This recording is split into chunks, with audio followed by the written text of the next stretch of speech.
9 number question तक बता दिए थे। चलो 10 नंबर क्वेश्चन हमसे पूछा गया था। देखो 10 नंबर क्वेश्चन पूछा था द्विघात बहुपद के शून्यक। चूंकि ऑब्जेक्टिव है तो उतना ज़्यादा सॉल्व करना नहीं है, हमको 2 सेकंड में आंसर लाना है। तो देखो क्वेश्चन था x² - 2x - 3, यही था। हम क्या करेंगे, बीच वाला को तोड़ेंगे। बीच वाला को ऐसे तोड़ो, कैसे तोड़ा जाता था, इन दोनों को मल्टीप्लाई करते थे, कितना आया -3x²।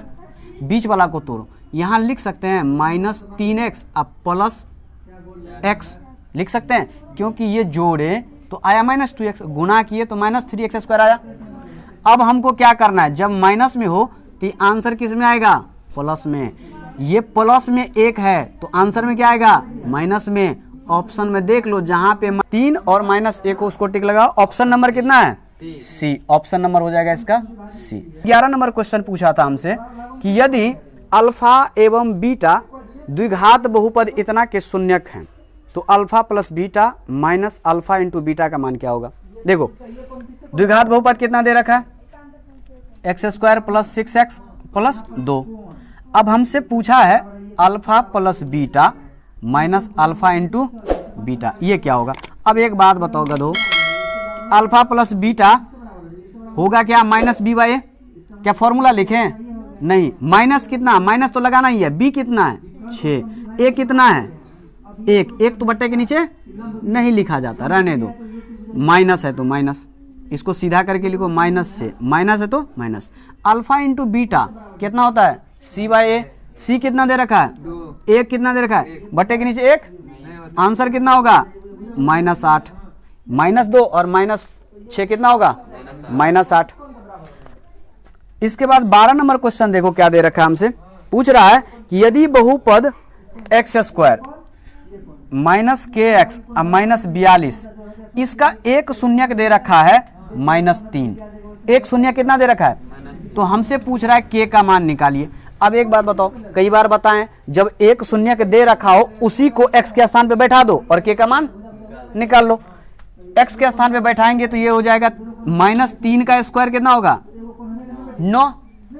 अब फिर एक बात बताओ, यहाँ पे -3 बैठाएंगे तो माइनस माइनस कितना हो जाएगा, और 3 के, और ये -42 है, और ये होगा कितना, क्योंकि ये -3 जैसे ही इसमें बैठाएंगे ये शून्यक है तो इसको क्या बना देगा, शून्य बना देगा।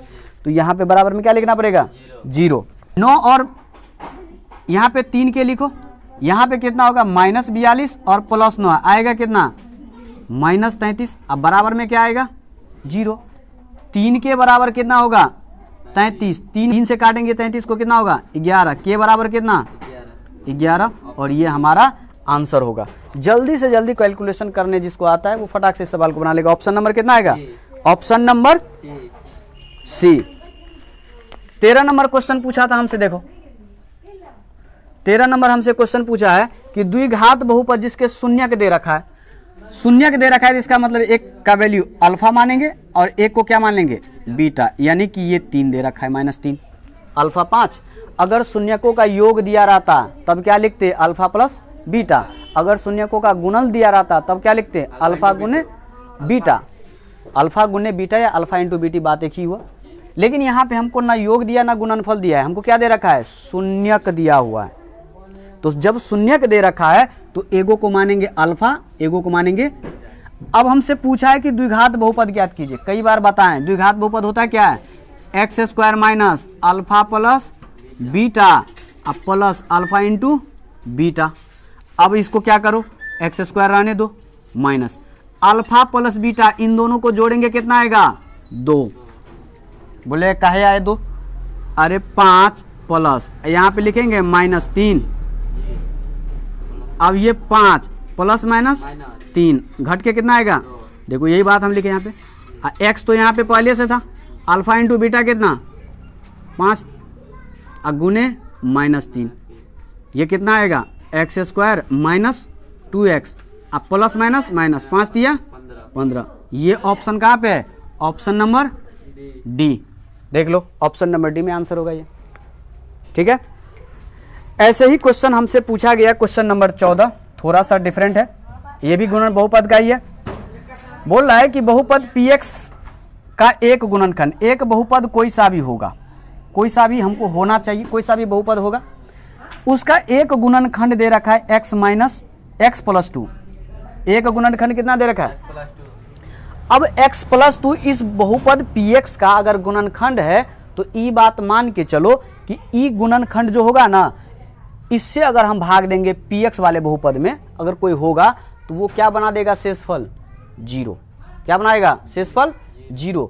तो इस सवाल में पूछा गया है कि इसका एक शून्यक ज्ञात कीजिए, px का एक शून्यक, तो इसका मतलब यही नहीं एक शून्यक होगा, और एक शून्यक होगा तो बराबर 0 कर दो, x बराबर कितना आएगा? -2। अगर नहीं समझ में आया तो डायरेक्ट को बोल दिया x प्लस 2 जो है इस बहुपद का गुणनखंड है, तो इसके बराबर 0 रखो, एक शून्यक निकल के आ जाएगा, x बराबर कितना होगा? -2। ठीक है। अगला क्वेश्चन हमसे पूछा है 15 नंबर, बहुत ही सिंपल क्वेश्चन पूछा है 15 नंबर। इतना सिंपल क्वेश्चन पूछेगा तो गर्दा उड़ा देगा। x into 7x² plus 2x plus 4 बराबर प्लस 8, कोष्ठ के बाहर प्लस 8 बोल रहा है, इसका घात ज्ञात करो। एक बात बताओ, जैसे ही x को घुसाएंगे तो यहाँ पे 7x क्यों हो जाएगा, यहाँ पे क्या हो जाएगा? 2x² होगा, यहाँ पे कितना होगा? 4x, अब प्लस 8 हो जाएगा, क्योंकि x तो केवल इतना के गुना में है। अब एक बात बताओ, अधिकतम घात कितना है? यही आंसर लगा लो। बात समझ में आ रहा है? अगला क्वेश्चन देखो, क्वेश्चन पूछा सिंपल, घात एक वाले बहुपद को कहते हैं, क्या कहते हैं घात एक वाले? रैखिक बहुपद या एक घातीय बहुपद, दोनों नाम क्या है? करेक्ट है, तो ऑप्शन नंबर इसका क्या हो जाएगा? बी। अगला क्वेश्चन जो है दो चर वाले रैखिक समीकरण है, इसको हम थोड़ा बाद में डील करेंगे, पहले आते हैं हम द्विघात समीकरण पे, क्योंकि द्विघात और बहुपद जो है रिलेटेड है, इसलिए हम सीधा आते हैं द्विघात समीकरण पे। बहुपद पढ़ा दिए, बहुपद से जो क्वेश्चन आया था उस देख लिए। अब आते हैं द्विघात समीकरण। क्वेश्चन नंबर 22, क्वेश्चन नंबर 22 को पूछा है हमसे कि निम्नलिखित में कौन द्विघात समीकरण नहीं है। अब द्विघात समीकरण नहीं है तो इसका मतलब होगा कि 4 ऑप्शन में से x का पावर 2 होना चाहिए, 3 का 3 ऑप्शन ऐसा होगा जिसमें x का पावर कितना होगा? 2। एक ऑप्शन ऐसा होगा जिसमें x का पावर 2 के अलावा कुछ भी हो सकता है, 2 से कम भी 2 से।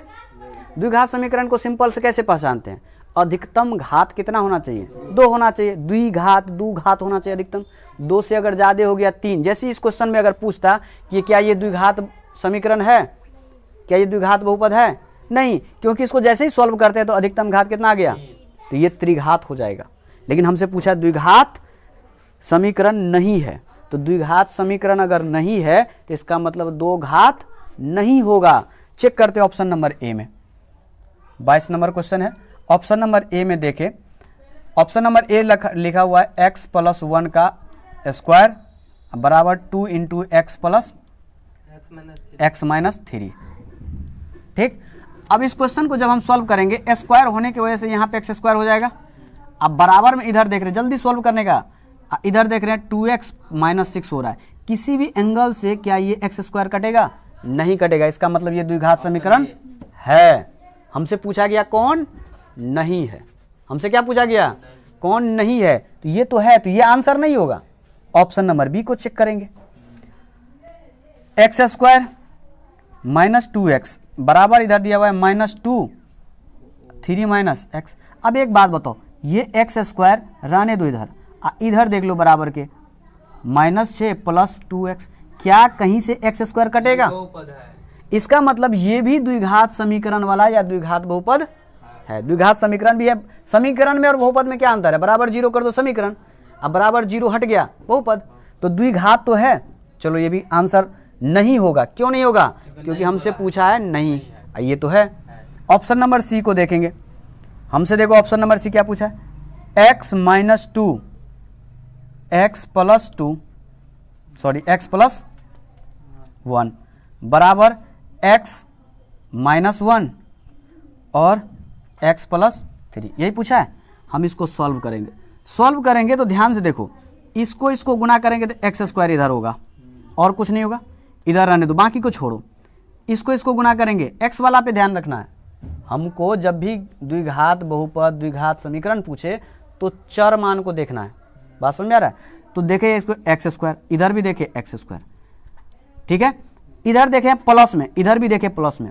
जब बराबर के इस साइड भी प्लस में, बराबर के इस साइड भी प्लस में, यहाँ पे भी x, यहाँ पे भी एक्स स्क्वायर। अगर यहाँ पे 2x स्क्वायर होता, अगर होता तब ये नहीं कटता, तब तो घट के कितना आ जाता, एगो बच जाता। लेकिन यहाँ पे एगो एक्स स्क्वायर है, यहाँ पे एगो एक्स स्क्वायर, यहाँ पे भी प्लस है, यहाँ पे भी प्लस है, ये दोनों एक साइड आके क्या हो जाएगा।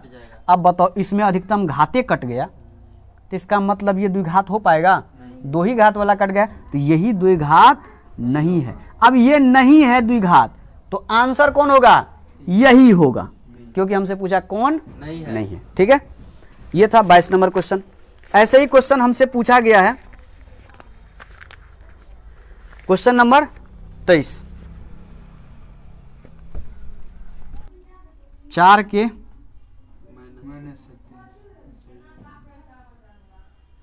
-36 -36। अब देखो दोनों साइड से अगर माइनस माइनस से मल्टीप्लाई करेंगे तो माइनस माइनस हट जाएगा, तो साइन क्या हो जाता है, बराबर में तो बराबर रहता है, लेकिन इसमें क्या हो जाए, साइन चेंज हो जाता है। तो इसमें क्या करेंगे, के ऐसे हो जाएगा, माइनस माइनस हटा दो, जैसे ही दोनों जगह से माइनस हटाएंगे साइन चेंज होगा, 36/4, 4 9 36। के का वैल्यू 9 से क्या होना चाहिए, छोटा होना चाहिए, के का वैल्यू 9 से छोटा होना चाहिए, ये बात ध्यान में रखना। क्या मारा था, 12 मारा था, 12 कोनों एंगल से नहीं होगा। चलो अगला क्वेश्चन है क्वेश्चन नंबर 24।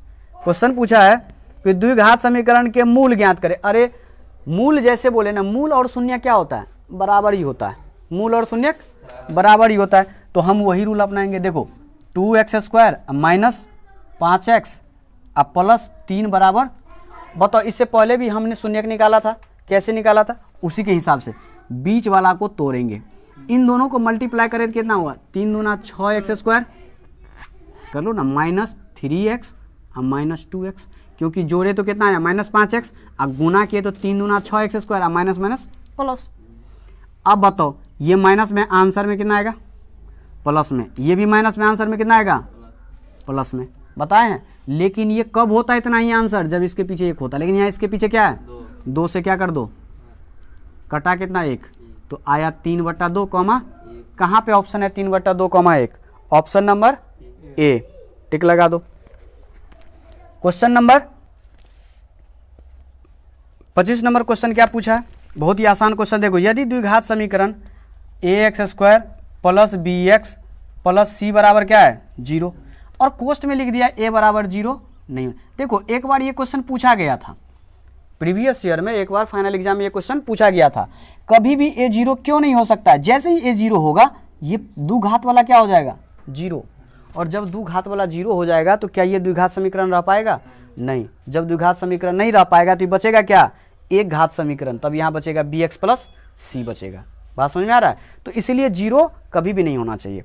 आगे देखो हमसे बोला गया है इसमें, इस समीकरण में b² - 4ac बराबर नहीं 0 से छोटा। इसका मतलब होता है कि जिधर ये पेंदी है ना वो छोटा है, और जिधर ये मुंह खुला हुआ वो, तो 0 से छोटा आंसर किस में आता है, माइनस में।